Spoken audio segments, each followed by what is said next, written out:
Tu sais, parfois le silence crie plus fort que les mots. On avance, on sourit, on dit « ça va », mais à l'intérieur, c'est le chaos. Un chaos silencieux, invisible. Une fatigue que personne ne peut voir. Fatigué. Pas juste physiquement. Fatigué de l'intérieur. Fatigué de te battre contre des ennemis que personne ne soupçonne.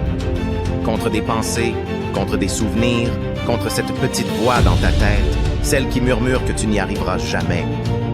Et pourtant, tu continues.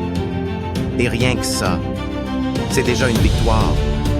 Parce que beaucoup pensent que la force, c'est de ne jamais tomber. Mais non, la vraie force, c'est de tomber, de se briser en 1000 morceaux et de se reconstruire, même seul, même dans l'obscurité, même quand tu n'as plus aucune certitude. Tu tiens bon, et même si tu as plus la force de le dire, tu résistes. 1 + 1 est toujours égal à 2. Les vérités les plus simples tiennent bon, même quand tout s'écroule. Tu n'as pas besoin d'avoir toutes les réponses. Tu as juste besoin de continuer à chercher la lumière, même une petite lueur, même une étincelle.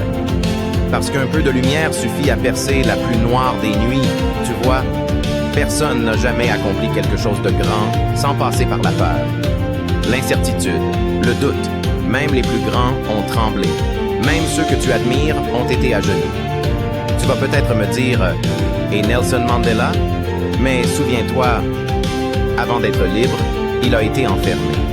27 ans. 27 années de silence, de solitude, d'injustice. Tu crois qu'il n'avait pas peur?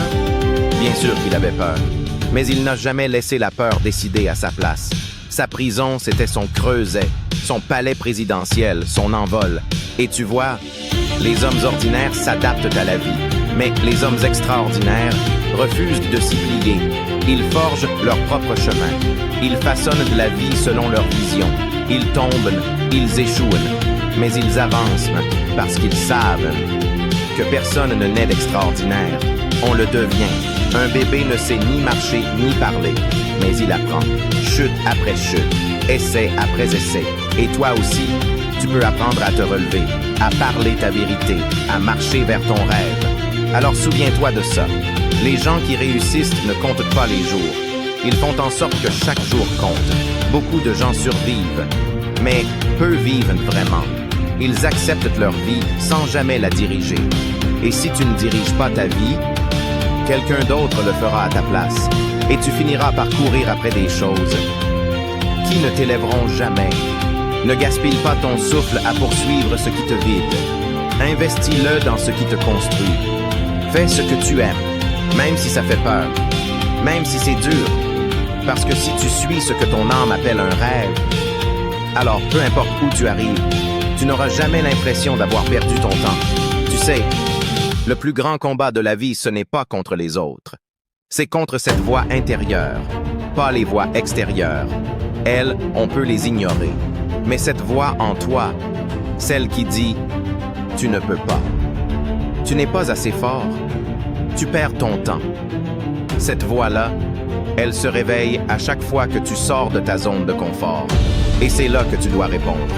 Avec puissance, avec foi, avec rage parfois. Tu lui dis « va te faire foutre ». Oui, tu peux le faire. Parce que Nelson Mandela, Lionel Messi, Bruce Lee, Muhammad Ali, ils l'ont fait. Pourquoi pas toi? Ils n'étaient pas nés extraordinaires. Ils sont devenus extraordinaires. Avec la constance, avec la discipline, avec la foi. Alors je te pose la question. Si ce n'est pas toi, ce sera qui? Et si ce n'est pas maintenant, ce sera quand? Le moment, c'est maintenant. Pas demain. Pas quand tu seras prêt. Tu ne seras jamais prêt. Parce que le vrai courage, c'est d'agir. Même quand on doute. Et écoute-moi bien, le Créateur n'abandonne jamais sa créature. Jamais. Il connaît ton cœur. Il connaît ton combat. Et s'il permet cette tempête, ce n'est pas pour t'écraser. C'est pour t'élever. Il veut que tu découvres cette force en toi, celle que tu n'imaginais même pas. Il te connaît mieux que toi-même. Et il t'aime. Même quand tu doutes, même quand tu tombes. Alors glorifie-le pour cette vie, pour ce souffle, pour ce chemin. Même quand il est difficile, parce que si tu entends ces mots, c'est que ton histoire n'est pas terminée. Et tant que ton histoire continue, tout est encore possible. Et souviens-toi, abonne-toi pour ne pas rater nos prochaines vidéos. Car oui, il y en aura d'autres. Encore plus profondes, encore plus puissantes. Une nouvelle tous les 3 jours. Parce que ton âme a besoin de nourriture. Et nous sommes là pour l'inspirer.